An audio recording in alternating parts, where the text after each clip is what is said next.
여러분 평안하십니까? 각 가정에서 예배를 드리고 있는데요. 저도 한 25년 정도 목회를 해오면서 이렇게 집에서 인터넷을 통해 가지고 예배를 드리는 것은 처음 저도 경험하는 일입니다. 에, 요즘 들어 정말 처음 경험하는 일들이 많이 있습니다. 지금 저희들 뭐 어릴 적에는 뭐 등하관제 민방위 훈련할 때 밤에 이제 등하관제 한다고 몰래 텔레비전 불빛 새어 나오면 바깥에서 막 문 두드리면서 불 끄라고 막 그런 경험은 있었지만, 이 바이러스 때문에 학교를 안 가고 아이들이 또 교회도 못 가고 또 식당도 전부 문을 닫고 집에서만 이렇게 머무르면서 대기하는 이런 경험은 정말 처음 있는 일입니다. 정말 모두가 특별히 이제 경제를 걱정하고 좀 언제쯤이면 이런 정상적인 생활로 돌아갈 수 있을까, 그런 걱정과 불안감 속에 하루하루를 우리가 보내고 있습니다. 오늘 성경을 보면 우리만큼이나 걱정 가운데 있는 한 사람이 등장합니다. 바로 이제 여호수아인데요. 모세도 역시 광야에서 이스라엘을 이끄는 일을 했죠. 굉장히 쉬운 일은 아니었는데 이제 40년이라는 광야 생활을 마치고 새로운 세대들을 이끄는 새로운 지도자로서 여호수아가 이제 새로운 전쟁을 준비하고 있는 거예요. 이제 전혀 새로운 국면에 놓여 있게 됐습니다. 이제 당장 요단강을 건너가게 되면 이제 그 땅을 차지해야 되는 거주민들과의 전쟁이 이제 시작하게 되는데요. 그런 막중한 사명을 가지고 있는 여호수아에게 있어서 인간적으로 생각하면 얼마나 그가 걱정과 염려, 근심 가운데 있었을까, 이런 생각을 하게 됩니다. 오늘 그 여호수아에게 임했던 하나님의 말씀을 통해서 우리가 겪고 있는 현재 어려움 가운데 그 말씀이 우리들에게도 큰 용기와 위로가 되기를 소망합니다. 여호수아는 이름이 그 의미가 구원이라는 뜻을 갖고 있습니다. 호세아라든가 우리 예수님의 이름도 동일한 의미예요. 구원이라는 의미입니다. 이제 여호수아가 지금 현재 요단강 앞에서 이제 건너려고 하는데, 과연 지금 현재 요단강을 건너려고 할 때 여호수아가 나이가 어느 정도 됐을까? 우리가 성경으로 짐작할 때 뭐 정확한 나이는 알 수 없지만 어느 정도는 우리가 추측을 할 수가 있습니다. 그가 이제 110세까지 살게 되거든요. 근데 이제 가나안을 정복하고 땅을 배분하는, 그래서 가나안 정복하는 그 시간이 대략 한 16년이 걸렸습니다. 그렇게 생각한다면 뭐 110세 마이너스 16 하면은 대략 95세 그 정도, 혹은 이제 정복 전쟁이나 분배의 기간이 좀 더 길었다고 했을 때는 어쨌든 80에서 90 사이의 나이라고 우리가 짐작할 수가 있어요. 그러니까 지금으로부터 지금 기록한 거로부터 40년 전에 가나안을 그 12지파를 대표해서 한 명씩 뽑아서 정탐했을 때, 그때 이제 갈렙도 있었죠. 여호수아 갈렙의 나이가 여호수아 14장 7절에 보면 40이었다고 성경이 분명히 기록하고 있거든요. 근데 이제 여호수아는 갈렙보다도 연배가 한 5살 정도 많은 것으로 추측이 됩니다. 그렇게 생각하면 갈렙이 요단강을 건널 때 나이가 80세였고 여호수아가 한 85세 정도로 추측할 수가 있어요.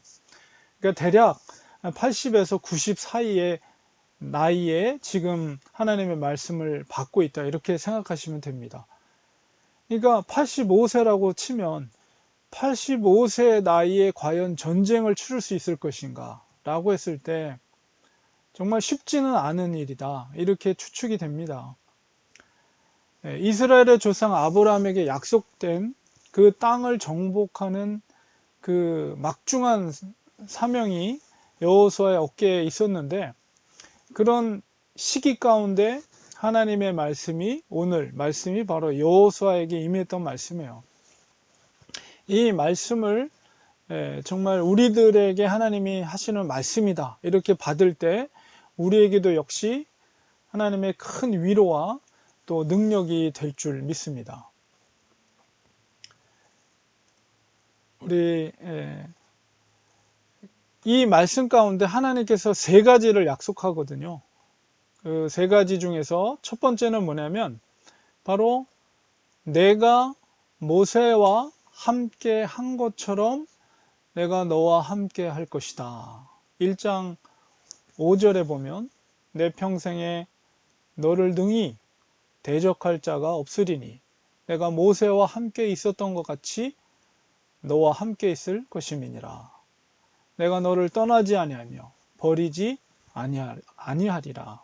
강하고 담대하라. 이 하나님의 말씀이에요. 이 말씀 속에 하나님의 의지가 담겨 있습니다. 여호수아는 이제 85세, 90에 가까운 나이에 이제 전쟁을 치러야 된단 말이에요. 초창기에 이제 모세와 함께 했을 때는 군대 장관이었어요, 여호수아가. 그때만 해도 그냥 처음에 이제 출애굽하고 아말렉과의 전쟁을 벌일 때가 여호수아가 40대, 50대의 나이, 그 중간의 나이였어요. 그렇지만 지금은 이제 85세, 거의 90에 가까운 나이예요. 젊은 시절에 아무리 용맹한 장수였더라도 세월 앞에서는 약해질 수밖에 없습니다. 하나님은 누구보다도 여호수아의 이런 형편과 처지를 잘 알고 계셨습니다. 그래서 하나님의 첫 응답한 말씀은 뭐냐면 내 평생에 너를 능히 대적할 자가 없다 이렇게 말하고 있어요. 이 말은 뭐예요? 내가 너를 전쟁에 패하지 않는 용사로 하나님이 계속해서 사용하시겠다는 것입니다. 내가 모세와 함께 있었던 것처럼 여호수아와 함께 있을 것이다 이렇게 말씀하고 계십니다. 여호수아는 40대부터 모세의 시종으로서 모세와 늘 함께 했습니다. 시내산에 거할 때 십계명을 받을 때도 여호수아는 함께 했죠. 그리고 아말렉과의 전쟁 가운데 있을 때 모세의 손이 아론과 훌에 의해서 손이 올라가 있을 동안에 그 밑에서는 여호수아가 군대 장관으로서 백성들을 이끌고 그들과 전쟁을 벌일 때 모세의 손이 들려 있을 때 그가 전쟁에서 승리할 수 있었던 것을 잘 알고 있었어요. 경험으로. 그러나 지금 이 상황 속에서 여호수아에게 바로 그 모세와 함께 했던 하나님께서 내가 너와 함께 할 것이다. 너를 도울 것이다. 여호수아에게 있어서는 이 말씀보다 더 큰 용기 있는 말씀이 없었을 것입니다. 신명기 34장 7절에 보면 모세가 죽을 때 나이가 120세였거든요. 근데 120세였으나 그의 눈이 흐리지 아니하였고 기력이 쇠하지 아니하였더라. 이렇게 성경이 말하고 있어요. 그러니까 모세가 죽을 때 120세가 됐을 때에도 눈이 흐리지 않았다. 오늘날로 치면 안경을 쓸 필요가 없이 시력이 너무 좋았고 그 다음에 기력이 쇠하지 않았다. 젊은이 못지않은 그런 건강과 힘을 가지고 있었다는 거예요. 그러니까 모세가 병이 들어서 죽은 게 아니라 하나님께서 이제까지 그만 지금까지 여기까지다 라고 해서 데려간 거지 결코 그가 신체적으로 힘이 없어서 죽은 것이 아니다. 그래서 누구보다도 여호수아는 모세를 잘 알고 있었던 사람이었습니다. 그래서 주님 하나님께서 뭐라고 말하는 거예요? 모세처럼 내가 너를 사용할 거야. 하나님이 그렇게 여호수아에게 약속하고 있는 것입니다. 하나님께서 이런 말씀을 하실 때 얼마나 놀라운 축복의 말씀입니까?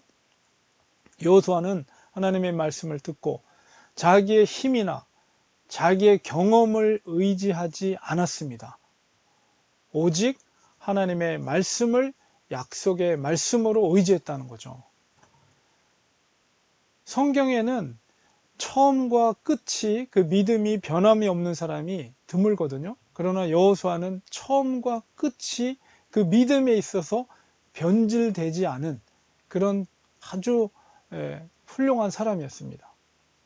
그가 이제 모든 정복 전쟁을 마치고 땅을 12지파에게 분배를 하고 이제 마지막 고별 설교를 할 때 세겜 땅에 모든 백성들과 두령들을 모아놓고 거기서 마지막 고별 설교를 합니다.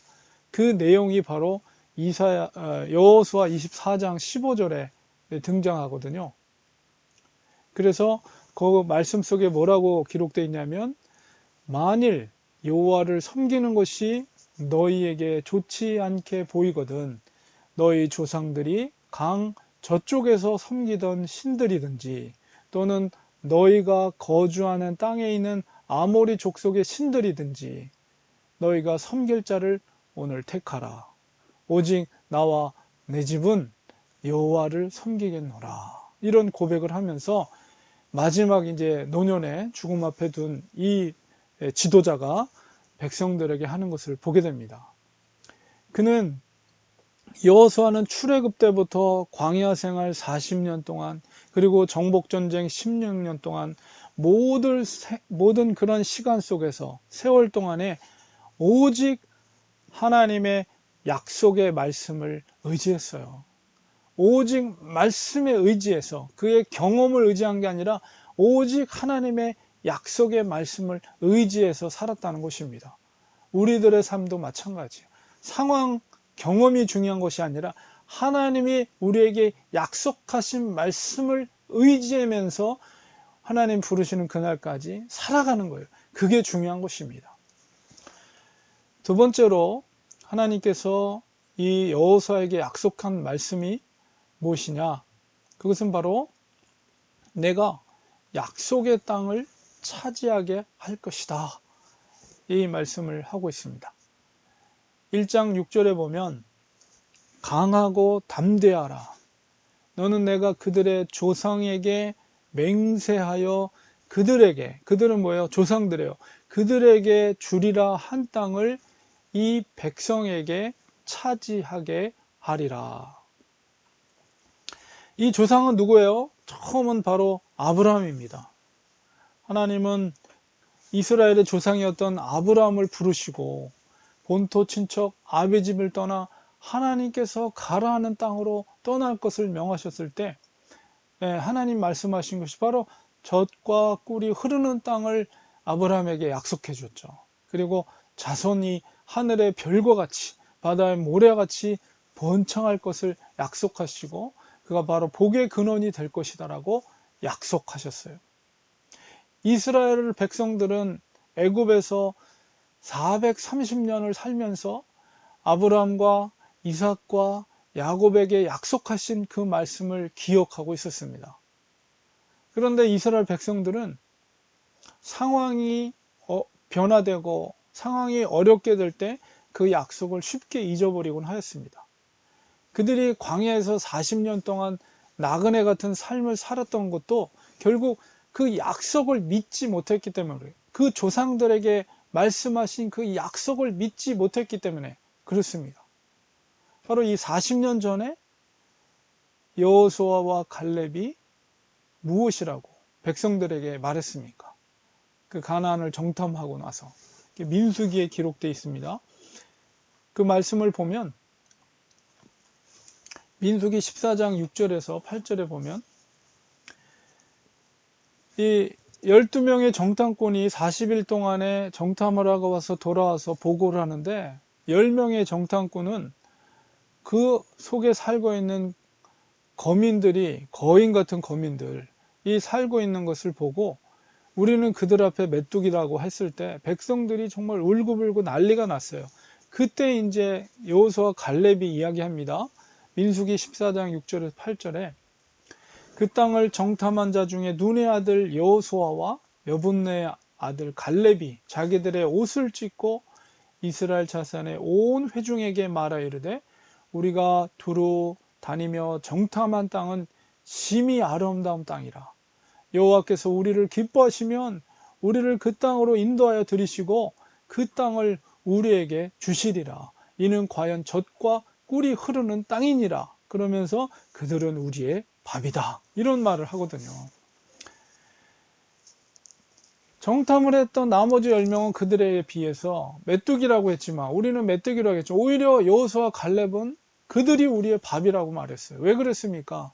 바로 하나님의 약속의 말씀을 믿었기 때문에요. 그 믿음이 있었기 때문에 정반대 보고를 한 것입니다. 하나님은 언약을 성취하시는 여호와, 그 하나님의 모습을 보게 됩니다. 이 말씀 속에서. 이 말씀 속에서 하나님의 의지가 담겨 있어요. 비록 너희가 하지 못하는 것이라도 내가 주도적으로 그것을 성취해 가시겠다는 하나님의 열심이 느껴지게 됩니다. 그렇기 때문에 우리는 무엇을 하려고 하기보다는 하나님께 맡기는 믿음의 자세가 중요합니다. 하나님의 일하심이 아니라면 우리가 할 수 있는 일이 무엇이 있겠습니까? 우리가 코로나 사태를 이 어려운 시기를 우리가 보내면서 우리가 예배 자리에 모인다는 것, 저도 어렸을 때부터 교회에 가는 것, 예배 자리에 모일 수 있는 것은 언제든지 가능한 일이라고 생각했어요. 근데 저도 이런 시간을 보내면서 예배 자리에 모일 수 있는 것이 하나님의 허락하심이 아니면 불가능한 것이었구나. 하나님의 은혜였구나. 이 모일 수 있다는 것이 그런 것을 깨닫게 됐어요. 하나님께서 하시지 않으면 할 수 있는 것이 없는 거예요. 그러니까 우리는 항상 하나님 앞에 겸손한 마음을 가져야 합니다. 하나님의 일하심은 우리와는 근본적으로 다른 거예요. 그렇기 때문에 여호수아 갈렙처럼 하나님의 약속의 말씀, 언약을 성취하시는 하나님을 의지해서 하나님의 일하심을 기대하고 내 자신이 겸손하게 하나님 앞에 내려놓을 때 그 속에 하나님의 일하심이 있는 것입니다. 세 번째로 하나님의 약속한 세 번째 약속은 바로 너가 율법을 다 지키면 내가 형통할 것이다. 이런 약속의 말씀을 하고 있어요. 1장 8절에 보면 이 율법책을 내 입에서 떠나지 말게 하며 주야로 그것을 묵상하여 그 안에 기록된 대로 다 지켜 행하라. 그리하면 내 길이 평탄하게 될 것이며 내가 형통하리라. 저는 이 말씀을 보면서 왜 하나님께서 이렇게 말씀하셨을까를 묵상해 봤습니다. 여기서 이 율법책, 언급된 율법책이라는 것은 이제 토라죠, 토라. 완전하게 토라가 형성되기 전이기 때문에 그러나 이 분명한 율법이라는 것은 시내산에서 하나님께서 모세에게 준 율법을 의미합니다. 이 율법을 성경에 있는 율법이죠. 출애굽기라든가 레위기, 신명기에 기록되어 있는 율법의 말씀을 보면 총 613가지의 계명이 있어요. 이 율법을 크게 이제 613가지의 계명을 크게 세 부분으로 구분이 됩니다. 도덕법이 있어요. 가장 도덕법의 대표적인 것이 10계명이죠. 그리고 이제 의식법이 있어요. 의식법에는 절기와 제사에 관련된 법이 있고, 그다음에 나머지는 재판법입니다. 이 재판법은 사람과 사람 사이에 어떤 분쟁이 일어났을 때 그 문제를 어떻게 해결해 갈 것인가. 이러한 이제 계명이 613가지가 주어졌어요. 바로 이 여호수아에게 율법책을 내 입에서 떠나지 말게 하라고 했을 때 그 율법은 이 613가지의 말씀을 의미하는 것이에요. 그것을 마음판에 새기고 그것을 묵상하고 그 안에 기록된 대로 다 지켜서 행하라, 이렇게 말하고 있습니다. 이 의미가 뭘까? 이 율법 중심에 흐르고 있는 건 뭐냐면, 핵심적인 교훈은 바로 하나님 앞에서의 성결이라고, 거룩함이라고 말할 수가 있어요. 여호수아의 그 현재 입장에서는 형통케 된다는 것, 이스라엘의 형통, 지금 현재 입장에서 여호수아에게서 형통이라는 것은 그 땅을 점령하는 거예요. 전쟁에서 승리하는 거예요. 그 전쟁에서 승리하고 점령하는 일이 형통하게 되는 것인데, 하나님은 그 방법을 무슨 무기를 준비해라, 전술을 알려주신 것이 아니라 뭐라고 말하는 거예요? 율법을 철저히 알고 있어야 하고 또한 그것을 지키라는 거예요. 사실 하나님의 입장에서는 땅을 점령하는 일은 대단한 일도 아니에요. It's not big deal. 물론 여호수아의 입장에서는 빅딜이죠. 땅을 점령하는 것이 당장 눈앞에 있는 것이니까. 그러나 하나님의 빅딜은 무엇입니까? 여호수아를 포함해서 너희들이 하나님 앞에서 성결하라는 거예요. 영적으로나 육적으로 성결하라. 하나님의 관심은 여기에 있는 거예요. 그러기 위해서 율법을 지키라는 것입니다. 우리는 이 원리를 잘 깨달아야 합니다. 사람의 입장에서는 땅을 정복하는 일이 빅딜이고 큰 일이에요. 모든 백성들이 땅을 어떻게 점령할까에 그 모든 마음이 쏠려 있습니다. 그런데 하나님께서는 그것보다도 더 중요한 일이 바로 율법을 마음에 새기고 그대로 행하려는 것입니다. 하나님 앞에서 거룩함을 유지하는 것에 하나님은 그것에 바로 더 큰 관심이 있다는 것을 보게 됩니다. 지금 우리는 이 코로나 바이러스로 인해서 온통 마음이 쏠려 있고 언제쯤 이 고통의 시간이 벗어날까 그 관심이 많죠. 그리고 이 일로 인해서 어렵게 되는 그런 경제적인 문제 이런 것들로 온통 마음이 쏠려 있어요. 과연 하나님이 이 시기 속에서 우리에게 요구하시는 것이 무엇인가? 이런 걸 생각할 때 동일한 원리가 적용된다고 봅니다. 당장 우리 몸에 바이러스가 전염되지 않을까? 아니면 이 사태로 인해서 모든 경제적인 기능이 마비가 돼서 이거 어떻게 사나? 이런 것에 마음을 쏟기보다는 이 시기를 통해서 하나님 동일하게 여호수아에게 요구했던 것 같이 하나님 앞에서의 성결을 요구하고 계시는 것입니다. 하나님께서는 지구촌에 있는 모든 하나님의 사람들에게 하나님 앞에서의 성결을 요구하고 계시는 거예요. 하나님의 마음을 우리는 깨달아야 합니다. 우리의 마음과 관심을 코로나 바이러스에 쏟는 것이 아니라 경제적인 것에 쏟는 것이 아니라 하나님 앞에서 우리가 성결해야 한다는 거예요. 우리는 겸손한 마음을 가져야 합니다. 하나님의 관심이 이 시대 속에 어디에 있는지를 우리는 놓쳐서는 안 됩니다. 하나님은 다시 한번 여호수아에게 말씀하십니다. 1장 9절에 내가 내게 명령한 것이 아니냐. 강하고 담대하라. 두려워하지 말며 놀라지 말라. 내가 어디로 가든지 내 하나님 여호와가 너와 함께 하느니라 하시니라. 강하고 담대하라. 두려워하지 말며 놀라지 말라. 하나님께서 지금 우리에게 하시는 말씀이에요. 이 시대가 어느 시대로 가든지 뭐라고 반복해서 약속하십니까? 내 하나님 여호와가 너와 함께 하느니라.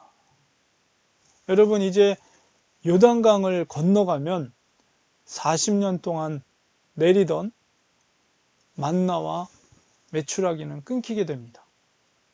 그리고 성막은 더 이상 존재할 필요가 없는 땅에 들어가게 됩니다.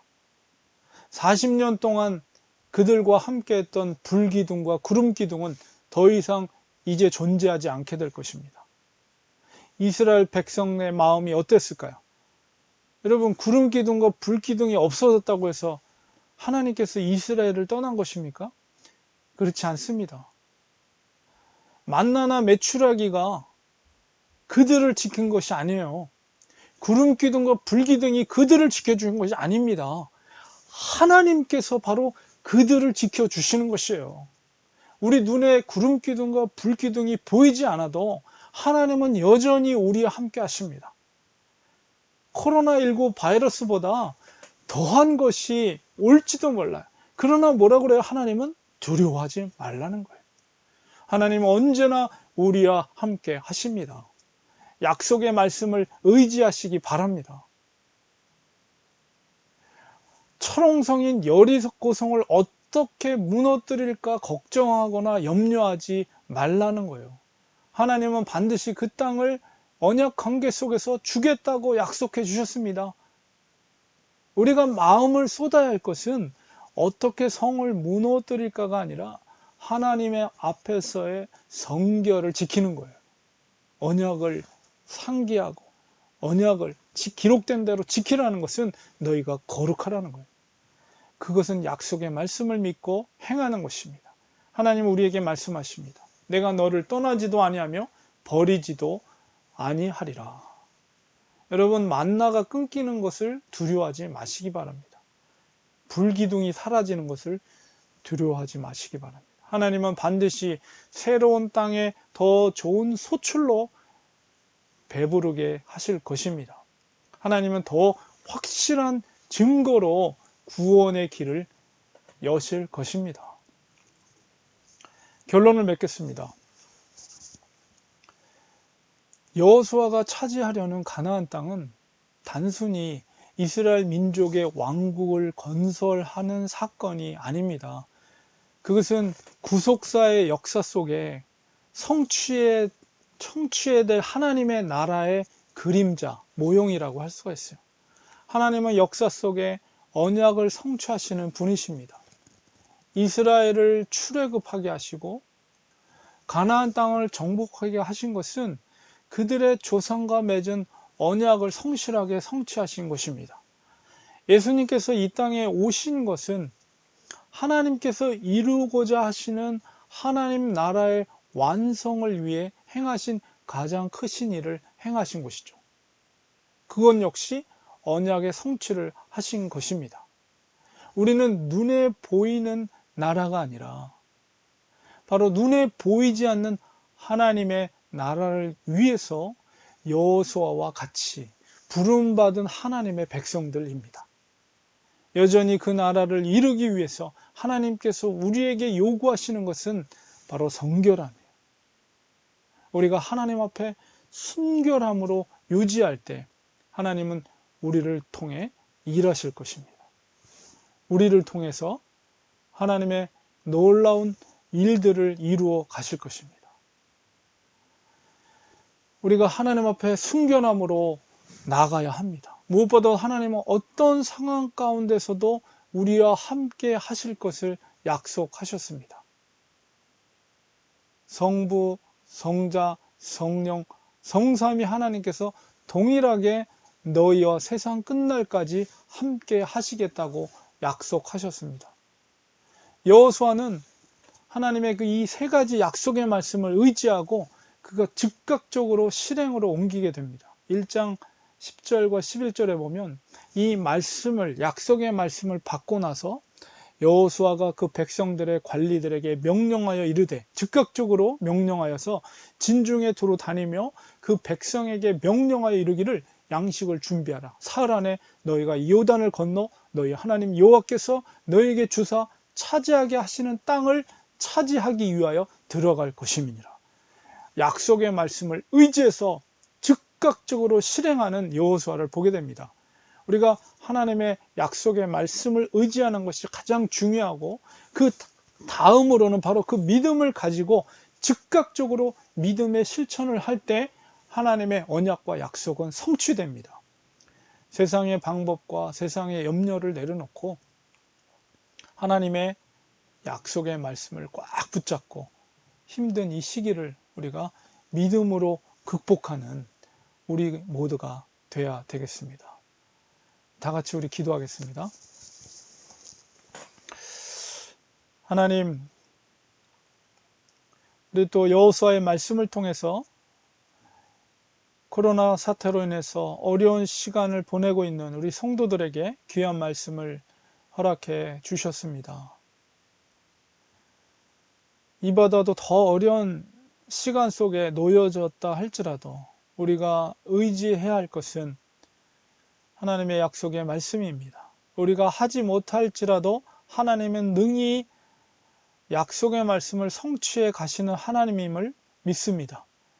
약속의 말씀을 의지하게 하여 주시고 내가 하는 것이 아니라 하나님이 일하실 수 있도록 우리가 성결함으로 우리를 더욱더 이런 때일수록 하나님 앞에 겸손하게 성결한 모습으로 하나님의 말씀을 순전히 순종하는 모습으로 나아갈 수 있는 우리가 되기 원합니다. 어려운 시기일수록 더 하나님을 바라보게 하시고 하나님 앞에 기도하게 하시고 하나님 앞에 붙들림 받아서 오히려 주님을 더 가까이 할 수 있는 시간들로 채워지게 하셔서 하나님이 얼마나 우리를 사랑하시는지 하나님이 얼마나 좋으신 분인지를 깨달을 수 있는 거룩한 시간들로 채워지는 이 시기가 될 수 있도록 은혜를 더해 주시옵소서. 예수님의 이름으로 간절히 기도합니다. 아멘.